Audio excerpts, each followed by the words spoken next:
Welcome to another Deep Learning Nerds video. One key component of the Microsoft Fabric architecture is the data pipeline. In this video, we will explain step by step how to create a data pipeline in Fabric.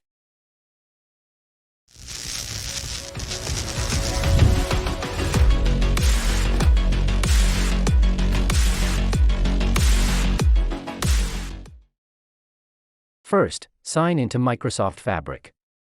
The Fabric portal will be opened.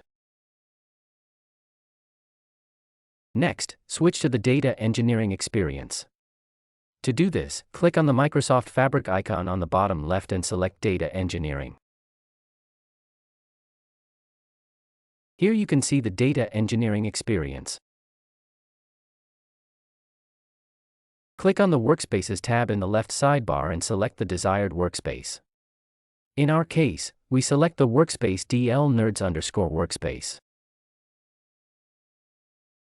Now, let's create a data pipeline in the selected workspace.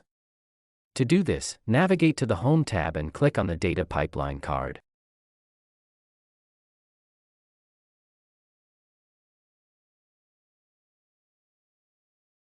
Enter a name for the data pipeline and click on the Create button.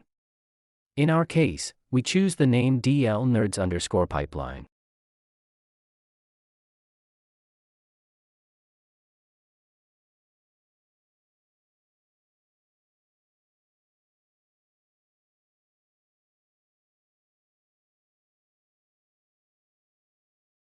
After the creation, the data pipeline will be opened and you are taken to the familiar Data Factory interface. Now you can add activities to the pipeline. Congratulations! Now you are one step closer to become a Fabric expert. You have learned how to create a data pipeline. Try it yourself. If you enjoyed this video, make sure to like and subscribe below. Thanks for watching. See you in the next one.